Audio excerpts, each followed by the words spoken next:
you're not ever going to have an attacker knock on your door like, hey, I found a vulnerability here. It's like they're going to do, when they find that vulnerability, they're going to go running with that vulnerability. That is what they do. So, I mean, if you have any hackers that reach out and like, hey, I think I found something here, that's someone who's actually doing you a favor, not coming after you. Because if they're coming after you, you would know.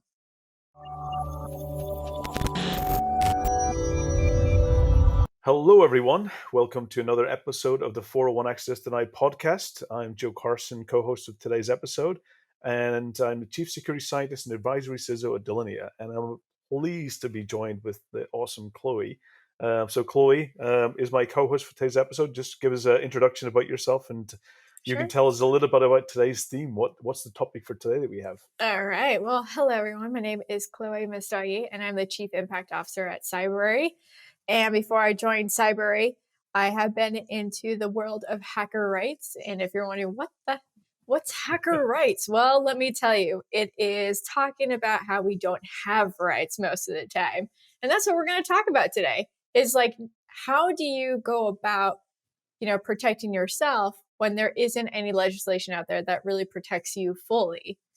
So today we're going to talk about that.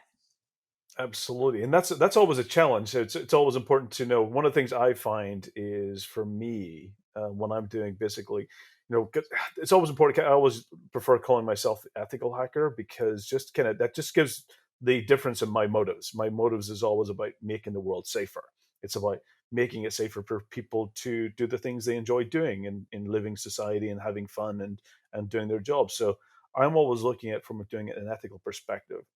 And it's really important when you're doing hacking, it's so important to understand about what your rights are, what you can do legally. And also, I travel quite a lot. So I also have to know the laws in different countries and the laws in different societies and the rights and what I can bring with me and what I can't bring with me. So it's really important to understand about kind of how far you can go, where's that line, and how to make sure that how you stay protected, and also even not only about even the rights but also how I make sure that I'm staying safe as well, because even when you're doing ethical hacking you also do become a target as well. So it's also important to understand about what things I do. So Chloe, just interested in anything that comes to Yeah. your mind when it comes to these areas, especially when it comes to the right side. Yeah. So, I mean, so every country pretty much has anti-hacking laws and then you have copyright laws. And you might be like, well, what does that have anything to do with each other? There's a chilling effect basically there. So basically, anti-hacking laws is used if you are using an application differently than what you're supposed to, that you didn't follow the guidelines. But a lot of times the anti-hacking laws are actually applied to employees at tech companies. We see it all the time where they have access to a certain application, but they use it for a different purpose. And thus the company goes after them for using it for a different purpose. And so the thing to note is that you have also the copyright laws, and those basically say that you cannot change what you purchase. So say, for example, you buy a car and you want to fix your car yourself. But the thing is that the copyright laws prohibit you from doing that. And so even though you own that vehicle, you don't technically own the rights of changing or modifying your vehicle. And because of that, that's where hackers have a hard time of, being safe. So that's one of the things I always try to tell people. And then if you're going to bug bounty, for example, or vulnerability disclosure policies, it's to know what is in scope, what's not in scope. And then even if you are staying within scope, to keep communication written and keep track of all of that in case that they were to go after you. Most of the time in the US itself, things have changed and has gotten much better when it comes to anti-hacking laws. So we don't really see any cases of federal going after the hackers in the community that were, trying to share a vulnerability that they found and they didn't exploit it or anything like that. So they did it in an ethical way, we say. Yeah. But we do see it happening quite a bit in local areas. So like your county, your city, and those and companies, they use most of the time for that. And so that's why we're kind of where we are today, where we don't really have protections. as security researchers at all, because it's very hard to change that law because it's used so much by major tech companies that have lobbied so much to keep that law in place still to this day. Yeah, absolutely. I think the most recent famous one, I think I always remember that it was on the social media kind of trending, was the famous F11 scenario, and I think that's a scenario where, I think sometimes people don't understand that that's built-in functionality in order to look at basically the source code of a website. And if the developer creator of that website has made data available within the HTML source code, it's publicly available. It's not, F11 on a basically a browser is typically there for troubleshooting and look at the source code and something that's publicly available. So sometimes I think, misunderstanding what hacking, and built-in functionality. Sometimes I think you get a lot of cases where some companies don't understand what it is, or they Yes. don't understand, basically what they've done misconfigured. It was a Weave. I think that even it goes back to the original Weave one. So Weave was basically a well-known internet troll who basically, I can't remember which telco company, but simply he just found that their website, by changing the number at the end of the URL, basically unveiled another person's account, and he went through basically. And of course, the problem is that when you enumerate that, you know, I've always kind of, when you're creating a new set of data, that's something that you always have to be careful with. And I think what we've ended up doing was he copied that, he enumerated the data, and then made it available to a journalist. And what you've done is that you've created a new data set. And I've also been in the scenario, I got my kind of hand slapped one time by Europol, when I basically created two breach databases and created a link between the two, an index, and that's where you're starting to go over the line of legal boundaries. Because in Europol's eyes, I was creating a new breach by combining two data breaches together. And that's something you always have to be careful with, is what you have to really understand kind of where your limits are. And that's what when you're talking about, going into bug bounties and understanding the scope, it's so critical. I've even seen situations where uh, you're given a set of IP addresses for a pen test, and all of a sudden you go, and it's so important that you enumerate those IP address ranges, who owns them. I can't kind of say this enough, is that don't just double check, but triple check. Because I've seen cases where all of a sudden you might be giving a set of IP addresses, and a few of those IP addresses may not be in ownership of the company. It might be cloud services, and that sets a whole new rights issue. If you all of a sudden, from doing something that was scoped, that was on premise, and they accidentally give you IP addresses which are cloud based, and that might be AWS, it might be Azure, it might be Google Cloud, and all of a sudden you might be targeting something that might be shared services, where that company that has given you permission has no accountability, no permission to give you the ability to do a pen test Yeah. against those IP ranges. So I can't emphasize the importance of double checking, triple checking everything, to make sure that when you're in scope, that you really do understand that you are in scope, especially when it gets into those things. So I think it's one. The good thing is there was a law that was recently changed. I can't recall the name of the law, but it was a federal law that was about the computer misuse, The and it gets down CFA. to, yeah, it gets down to about the motive behind your intentions. But Hmm. again, that's very up for debate. It, It's not, oh, it's a little, it makes it a little bit flexible in regards to that your intended motives were for good reasons. But it's still not it's not a catch-all for ethical hackers.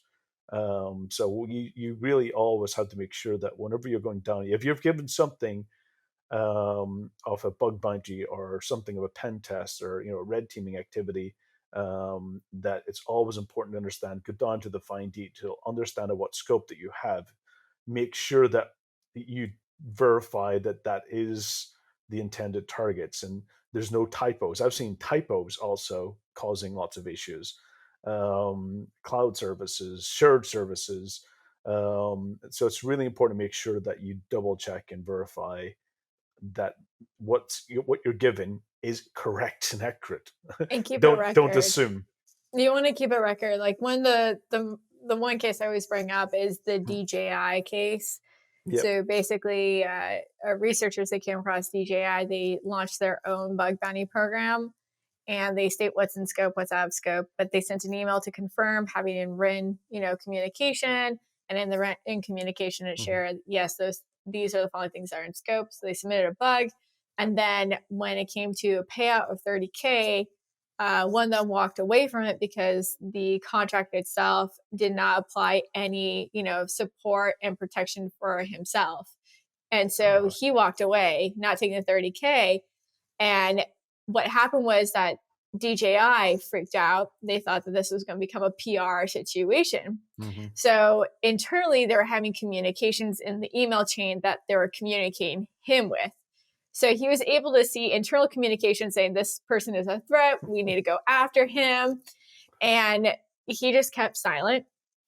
And then Mhm. he gets a notice saying that he violated the CFA, the Computer Fraud and Abuse Yep. Act, even though he stayed within scope and double checked and everything like that. So what he did was that he published a blog which had all the written communication, also Mhm. screenshots of the internal communications that they forgot to note that they are sending it to him directly at the same time. And he got out of it. But not everyone is very lucky in those cases. So it's one of those Yep. things like, even if it says within scope, double check before you submit any bugs. If they don't have vulnerability disclosure policies or a bug bounty program, Mhm. I highly recommend you not submitting bugs to them if you can. Instead, go to someone that you know that may work at that security team to find Mhm. out what would be the way of processing this information. Because what I've seen sometimes is hackers in the community don't know the right way of communicating that they found something. So Yep. they'll publicly tweet something, or they will publicly post something on Facebook or LinkedIn, tagging the company saying, I found this vulnerability, please contact me, as a way to get them to get in touch with them because they don't have vulnerability disclosure Yep. policies. And if you don't have EDP and you don't have your email address of who to contact, yeah, this is a way how people will do it. It's not the best way of going forward. The other one is that usually people will DM these Mhm. companies, but who owns those Twitter accounts, that Facebook account, that LinkedIn account for that company? Marketing. You think Might marketing is going might to do just anything with prob that? probably a PR No. company as well. Yeah. That might be third party. It might Right. even And not it be the could same be. people. And Yeah. so then they're like, Yeah. oh, we have a situation here. They escalate it to a legal team Mhm. or PR team. And what do you think they're going to do? They're going to find any way to squash you. So, Yep. I mean, it's such a maze. And I honestly believe that every single company at this time should have vulnerability disclosure policies that are very easy to Mhm. understand, not where you're signing your life and your rights because it's 50 pages long. I mean, just like straightforward, this is what's in scope, and everything that's not Mhm. here is out of scope. Third parties, Yep. contact the third party. Don't contact us about it. And the thing, so one of the challenges I've got is that a lot of my past is the NDAs I've had to sign as well. And that for me, I mean, I've signed away 10 years of my life in NDAs. And there's also lifetime NDAs. I think the lifetime NDAs are usually 20 to 25-year terms. But when you sign NDAs, you really have to understand about what you're putting yourself into, and the restrictions, especially when you're getting into vulnerability disclosure or you're revealing a vulnerability or CVEs and so forth. You want to make sure that when you're getting into NDAs, you want to make sure what that boundaries are, what those limitations are, what the lengths and terms are, because when you're getting into a lot of legal talk, it's always important to make sure you actually get what that means in real English and real language and real understanding. Because a lot of lawyers will have up for interpretation when they put things in legal frameworks. So it's really important when you're getting into bug bounties and you're doing vulnerability disclosures and you're doing ethical hacking, is that those NDAs have to be simplified as much as possible, and make sure that you always have some additional oversight into what you can do going forward. I've seen NDAs in bug bounties, which means that you cannot go and work for or do penetration testing against like companies, for competitive reasons, which is like why. those restrictions in place. So I think it's also really important to understand when you're getting into those the NDAs, and have simplify them as much as possible.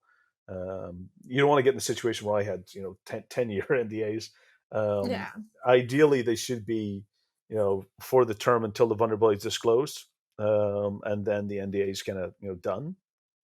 Um, or I've had where basically some restrictions because that even though the organization that I discovered a vulnerability for, that they have resolved, but there's other companies that have yet to resolve it as well that are using the same technology and same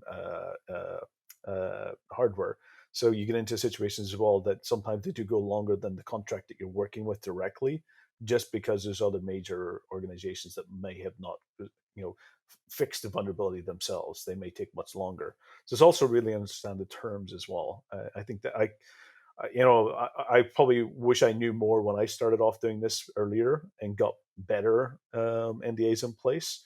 Um, just because of the length of time that I wish they were shorter, to be honest. Yeah, I think like most of the time it's about 90 days. Like you Correct. cannot, From a you vulnerability know, disclosure, yeah. Once you yeah, discover to making it public, but there but are depending on the cases where they severity, don't. yeah, depending on the severity, I always understand that for me because I've been um, my background was in backup and recovery and patch management. That's where I spent a lot of my early days of my career was patching systems, things Stuxnet vulnerabilities, the patches, at the SMB, Eternal Blue patches.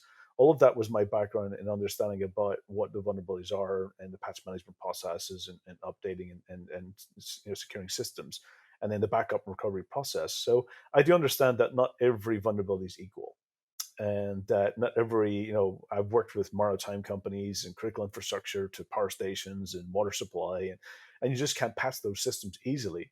So you have to, depending on what is the severity of the vulnerability, and also the time that it takes to update and patch those environments, you have to take those into effect.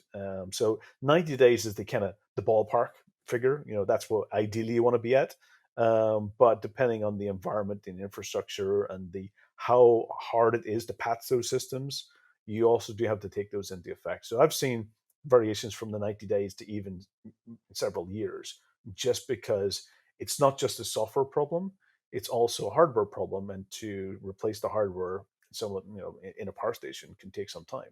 And a ship, to take a ship out of operations is very significant financial cost. So I do understand it from my side. Yeah, I'm just not working in software, and sometimes there's a lot of critical infrastructure. So therefore, you do have to be flexible in the criticality and the impact and the difficulty in patching in those sort of scenarios as well.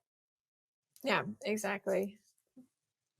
We just first need to convince like most of the Fortune 200, 500 companies Yep. at this time because majority of them still don't have vulnerability disclosure policies. So until then, we have a problem because Yep. we have to get that fixed so then we can at least have some sort of protection. I mean, there's a reason why I think the statistic is 1 out of 4 of security researchers will not, report a vulnerability that they find if they don't have a vulnerability disclosure policies. And so if you think about it that way, I just think of all the vulnerabilities out there Mhm. that are being used at this time by an attacker because companies are scared to have vulnerability disclosure policies because they're like, well, we're opening a door for hackers to hack on us or something like that. Which is so Yeah. ridiculous because what we're doing in the first place is when we go to your website, we're already looking at the vulnerabilities that you already have. I mean, you can either say it or you don't say it. If anything, though, how I see it is that it's better to have something set up where Mhm. you set the game, the rules of you want to Absolutely. participate. Here you go. This is how you do it because it's going to help you when it comes to risk, security, and PR purposes, but also because everyone's on the same page of what's okay, what's not okay. If you And you don't also have open up, that, it's going to be a yeah. nightmare for you You because, also open up to the yeah, right people as well that you want to be doing it as well. You also set even the regions and the boundaries and the financial cost and impact. So you're absolutely, Chloe. I think that's one of the most important things here is that for organizations to have their own disclosure program and their own, pen testing rules, and get to be able to select and define the scope and make sure they're protecting themselves at the same time. And it's a willingness to work with the hacking community as well. I think it's always important because when we talk, I always hit the media portray hacking in a negative sense, and I think Hmm. that's something, and we don't do ourselves any justice as well. When we go to these big expos, we use fear and FUDs in order to promote security solutions. I always think that we have to change it into showing how we enable and how we empower and how we're we're the safety, we're the seatbelt. He saves lives. That's what we should be. We should be promoting that perspective. The positive side of things versus that. If you don't wear a seatbelt, you're going to die. Yeah. Versus that, if you wear a seatbelt, we're going to save your life. I think the narrative there is so important, and we have to get better at that.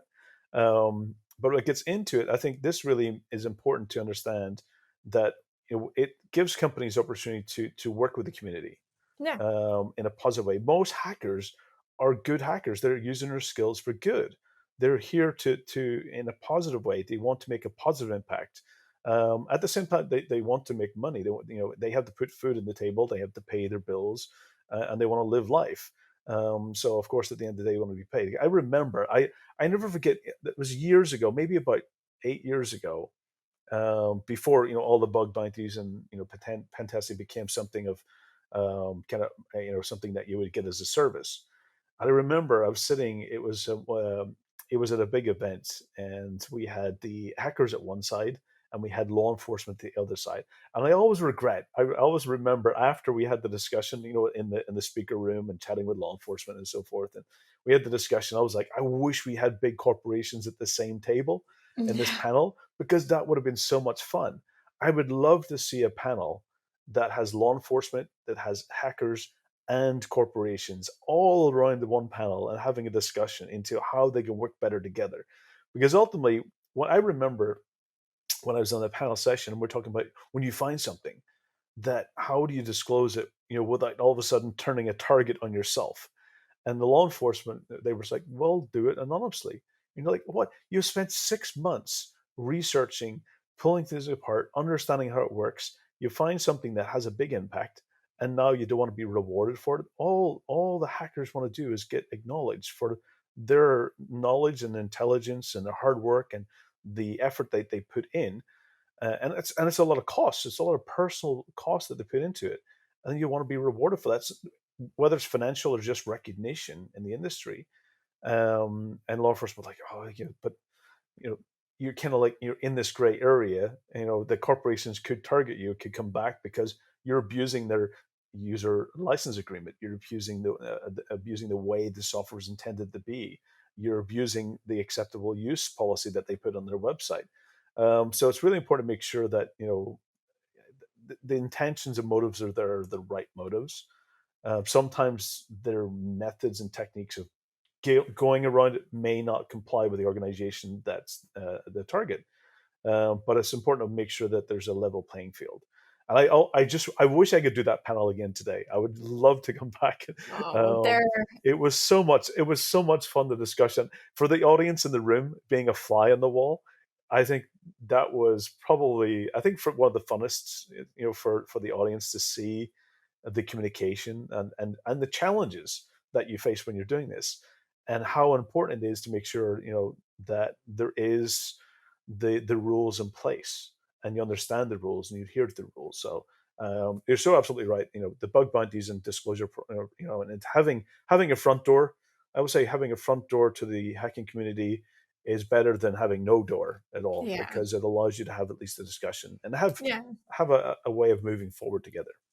I just think of like you're not ever gonna have an attacker knock on your door like, "Hey, I found a vulnerability here." It's like they're gonna do when they find that vulnerability, they're gonna go running with that vulnerability. That is what they do. So, I mean, if you have any hackers that reach out and like, "Hey, I think I found something here," that's someone who's actually doing you a favor, not coming after you. Because if they're coming after you, you would know. There's a Yeah. huge difference on how they communicate. But Absolutely, the motive is very different, intentional. When a malicious attacker finds a vulnerability, they're going to look to gain access. They're going to look to steal your data. They're going to look to financially benefit from, either business email compromise, invoice fraud, stealing. They're stealing data, Hmm. Blackmail, malware, IP blackmail. stealing, Yeah, all you, that you, stuff. you, So you, it's everything. So the only message you're going to get from them is like, hey, pay me. yes, and, That's and what, that's when you know you have an and attacker. it's not 90 days. No, it's not 90 days. And they will publicly state whatever they want. They can do whatever they want because they're not, there's a reason why they're doing it. It's a different intention. It's an intention of getting money Yeah. for whatever reason, or it's literally a blackmail situation, or it can be that, they're a nation Hmm. state actor and they're trying to get into your records for reasons, for Yeah, intel. There's so many different reasons why people come after you. But at absolutely. the end of the day, So that's why we need to build those bridges. yeah, so one of my methods, anyway, when I got into, early years ago into the engagements, I set forward. I had my own NDAs that I would prefer to get people to sign. So at least I had a framework of negotiation. I always, I made sure that everything that I did, that I used was sanitized and cleaned. Reusing equipment is always a danger that you might overlap, data incorrectly. So making sure your lab environment is very sanitized. I have a set of, virtual environments that I use as a base, but every single time I always set up with a new baseline, a new set of sanitized disks. I take multiple backups of where my starting point is, and of course basically hash those into a blockchain for non-repudiation, so no one can go back later and say you changed or modified it. So that's just my starting point. Into that, then I basically set up a whole new password manager, basically a new vault just for that engagement, for all the credentials you're going to use, all the accounts you're going to set up. It's so important to make sure that you have very distinct instances of which engagement you're working with, because a lot of pen testers, they work in multiple companies at a time. A lot of hackers are doing multiple research at a time, so it's always make sure that you have those segmented and clean in different networks, and so forth. My backup process is ridiculous.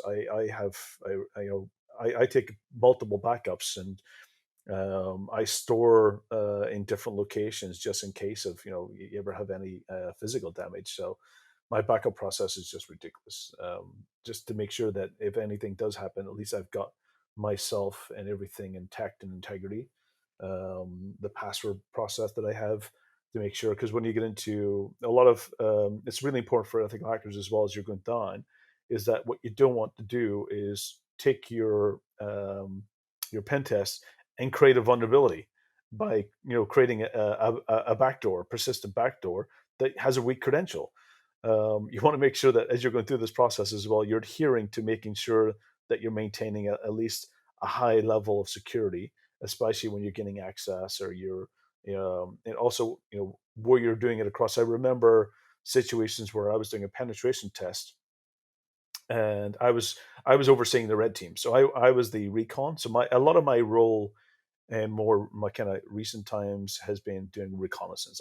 I do the planning. I look at the organization. I gather all the different about the organizational structure, about what technology they're using, about what software, looking at the job descriptions to see what they're hiring for, what operating systems they use, what their security team. A lot of the job descriptions, security team is great because it shows you what defenses are in place. So it gives you an idea of what you need to get bypassed. So for me, kind of building that reconnaissance, and then the red team goes and does the actual, the active pen test. I remember situations where I had to stop engagement because cross border. I was in a different country at the time, and all of a sudden I had to disengage. I could communicate with a team, but we weren't allowed to do data sharing, just because you were then working across the border. I remember a situation as well where there was a large shipping company. This was a fun one. I was doing the review of the pen test. So after the pen test was done, I was also, it's good to make sure that you have somebody who's overseeing your work as well. So having another third party that's overseeing, it's the real purpose is to call it bullshit, is make sure that everything's been done properly. And I remember a situation with a shipping company. very large shipping company, that the location of the ship where they were going to do the penetration test was not in the location where they were thinking that it was going to be. It was meant to be originally in the Mediterranean Sea, and the team was all prepared. They had all their stuff, and they're just waiting for which the name of the ship and when they could go. And all of a sudden, that the location changed, and it was actually in the South China Sea, which meant in order to get onto the vessel, they actually had to go through China. And they're looking at all of their equipment. They're just like, we can't take half of this stuff with this because of export controls, compliance. They could not get through customs in China with half the stuff they were planning to do.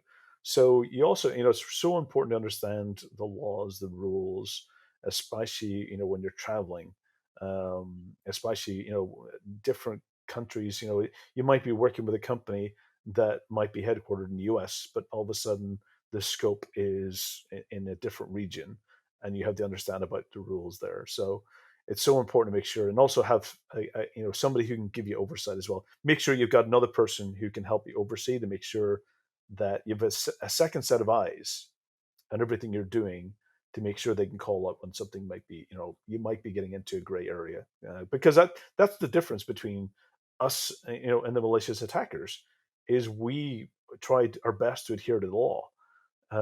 We make sure that we always staying on the good side. But even when we make mistakes, it's important to understand. I think this goes back. It's the motives. Our motives is good intentions. To your point, when we're contacting organizations, it's to help them. It's to help them and their customers, not to profit from their kind of mistakes, or misjudgments. Yeah. I mean, one of the cases that always comes to mind also is the coal fire one. Because coal Oh, they fire, you need to know of oh, like the absolutely. state, I the loved I county, the city laws. These are things you're going to have to know too. So, depending on who is the person who's oh, enforcing these things, you got to know. Um, that's one of my favorite sessions of all time. I never forget listening to them doing the talk about, they how they get arrested and stuff. And you have to be careful as well, yeah, because you know law enforcement they're not the, let's say, they're just following orders or they're doing yeah, their own orders. Like, it can be scary. it's really scary. Yeah, And these are people that, so it was basically two employees at Coal Fire um, that participated in something where Coal Fire was hired to do, which was to do correct, penetration testing at a facility that happens to be a courthouse. correct, And so the thing is that even though they had the paperwork that they were doing something legal, that they were hired to do this, it did not give them full protection Mhm. because it depends on who's coming to enforce that law. So if you have someone who's Yeah, enforcing the law by state, county, or city, but you have paperwork that's for the county, state, or city and they don't match, you're going to have a hard time. And so this yeah, is even when you're hired by a company to be a security researcher, you still have to worry about your own safety and your own security concerns yourself. So I always say to people, it's like, you're not going to know all the answers. But one of the things to think about is that make sure your paperwork for the company that hires you to do these things has protection for you, and correct. making sure that you also have an attorney for yourself in case of these cases do end up in a situation. Absolutely, and that specific, the coal fire one, I was kind of, was the courthouse, because it was, the building itself was leased, and it wasn't owned by the courthouse. It was by the local county, and it was the county police. I think it was the county police that turned up and arrested them. So they actually went to jail. Of course, after going back and forward, eventually they did get out. But in those moments, it can be scary. Even I remember, um, John Strand's talks about, when they're going into facilities, because physical security can be very dangerous, especially when you're coming up against maybe even third party hired armed guards for facilities as well. So you can get into situations where it can be very, very, tricky, and high risk to life as well if they just make the wrong mistake. So I think it's really important to understand absolutely what your liabilities are and what you're protecting, and that's why one of the things I mentioned that earlier when we talked about the scope of IP address ranges on premise and cloud. It's again going into the same thing when you get talking about physical pen testing, is that You might be dealing with an organization that's leasing the building, but they don't own it, and therefore the legal boundaries does change. And it goes into the contracts. I remember even similar thing going back. One of the fun pen tests was with the ship management company, and it was one of the first ones I remember that the team I had on the red team, there was a person that was basically they were doing their master's course, and their thesis was on RFID and Wi-Fi hacking. And the thesis, one of the things I was actually helping mentoring the person, and they were doing it was drone hacking. So they were looking at the risks of commercial drones. And when they were doing this ship management company, they thought, oh, okay, he built this prototype of a bunch of Raspberry Pis with SDR antennas, and it was just a radio catcher. You ever see the guy similar to the guy you see at DEF CON, the cactus, Yeah. Mr. Cactus? I can't remember is John or I always forget his name. Um, but the Mr. Cactus guy who has all the pineapples and catches all the radio frequencies. It was very similar, only with Raspberry Pis, and cut all the frequencies. And at that point in time, we find it was a vulnerability in a smart LED, a smart light bulb that they were using. But we got into a challenge as well during that pen test. The problem was again was that they didn't own the building. It was actually another company. They were leasing it, and that's all was unique into those challenges. Lucky enough, there was no legal issues or laws broken because the contracts were properly done. But you have to be careful because you might get into situations where there's multiple parties that you've only got a contract with one. And you might always make sure you got some type of protection there. Exactly. So it's so important. I think. I mean, I can't emphasize. I don't know about the U.S. I do know that each state. I know there's the federal laws, the Computer Hmm. Misuse Act, but some states might have different Yes. interpretations of those. So it's always understand when you're crossing state lines as well into kind of what you're covered. I mean, it's always. I think the problem is, I think we really need to make sure that from a government perspective, I think that there has to be some type of protection in place for those, especially when the motive is good. I always look at some of the, some of the great ethical hackers out there that just stepped over the line. The likes of Chris Roberts and the Hmm. whole United Airlines thing. Yes. You get into the Marcus Hutchins, where he did a bad thing, but also a good thing. So does that outweigh the Yeah. bad thing that you do? So Aaron Schwartz, Aaron that Swartz, was, I mean, that's the whole thing is making the case of good intention. yeah, I mean, I think that's always the hardest thing because you can never be in someone's head. So you never really know if they're putting up a show or if they actually were doing yeah, something for malicious or good reasons. And until we have something that where we can figure out that, it's always kind of like a legal game of hmm is this person masking or are they being sincere? And yeah, so I think that's kind of how it is at the end of the day is knowing that it's a human situation, a human problem, but it is something that we can do better on if we start working together on doing it better. absolutely. And it's getting more difficult now as well. I remember there was a couple of ones a few years ago. The one in the power station was tricky because the issue was that, and this goes to any type of pen test today. You have to really understand the contracts they have because when you're buying things today, so if you even buy a TV, right, and you bought the hardware and you install it in your office, and that TV is installed in your office, that you might have uh, agreed a contract with a service, and that that contract with that TV is now under a different service contract. So you own the physical hardware, but the software and the data that's been generated is under a completely different contract. And this gets into a situation where I remember doing the Pentest Bar Station that the actual engines themselves were owned by the power station, but the data being generated was not. So doing a penetration test on the actual physical engine itself, you would actually get into a situation where you're now having to deal with a third party as well. And this gets into whether it being cars today, even smart homes, security systems, TVs, projectors, any sensors that you might think that you actually own it because you own the physical hardware itself. But the contract that you signed up when you got it is actually saying that you're actually handing over, and it's part of a service agreement, not part of the actually hardware purchase. And it's so important to make sure that when you're getting into the situation today, that you actually read the difference into whether you're looking at the hardware or there's actually an existing service agreement. Because in TVs, you got EULAs. In order, if you're using a service like let's say you use a TV as a initial access because it's got VNC enabled on the TV.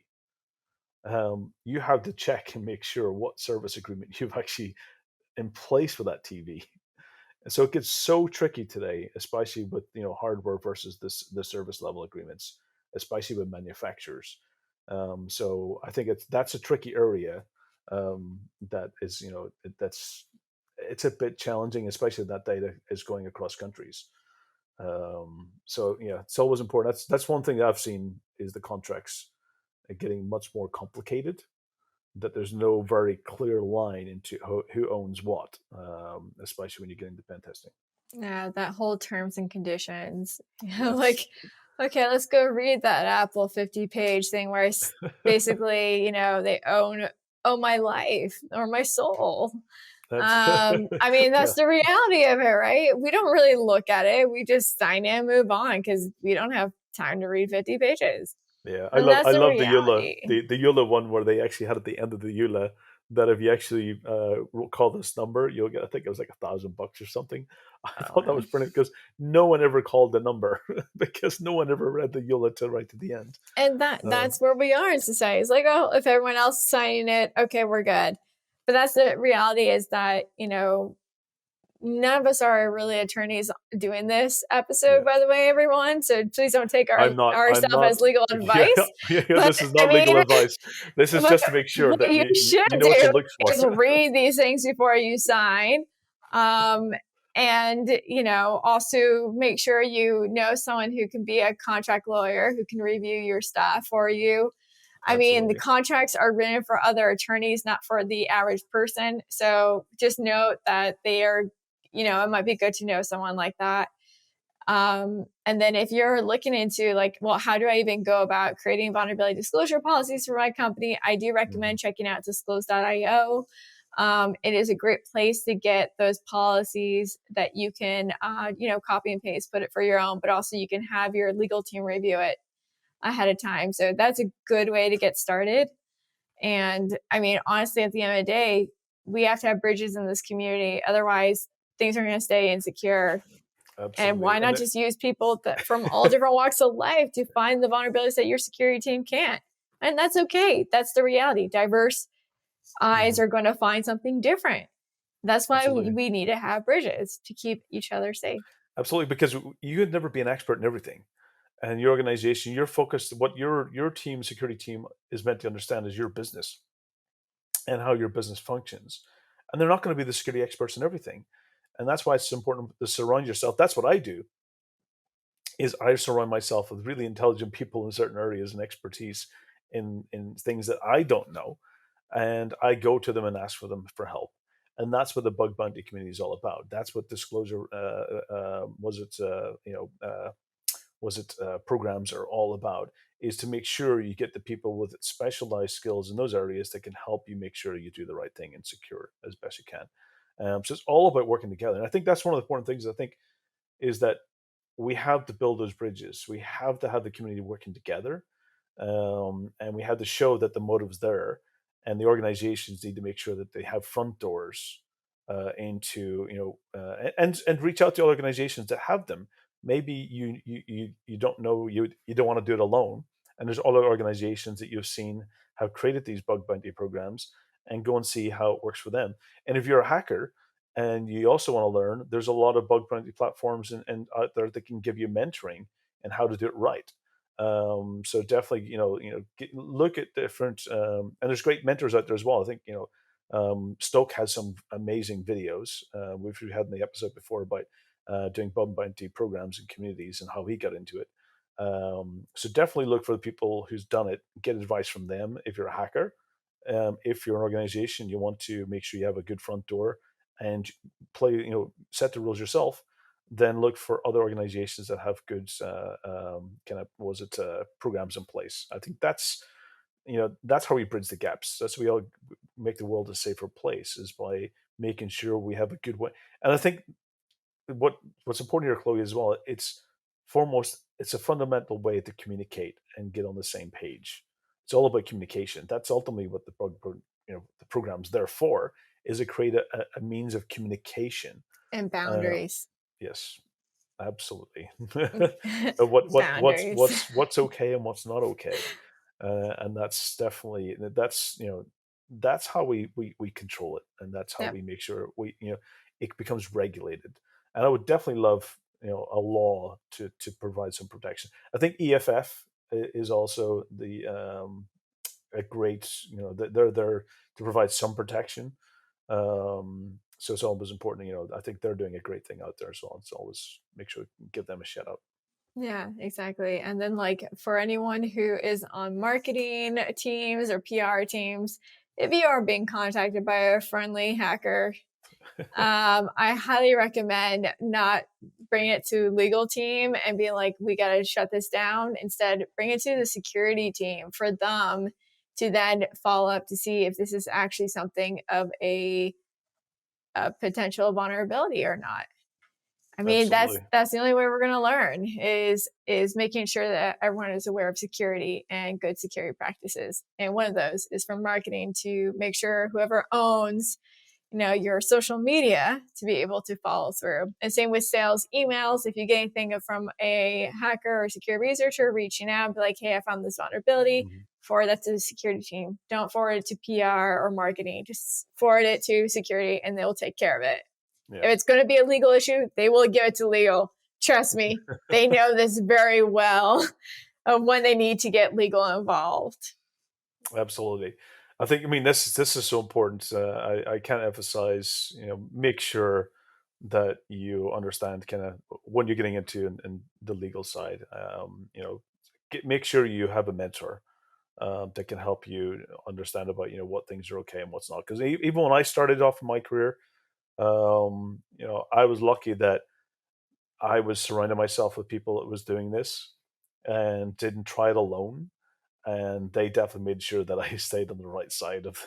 So, they made sure that I wasn't making mistakes, because when you making one mistake, it can be devastating. I just watched. I mean, I think the difference here. I just watched a great documentary today, which probably gives you a realization.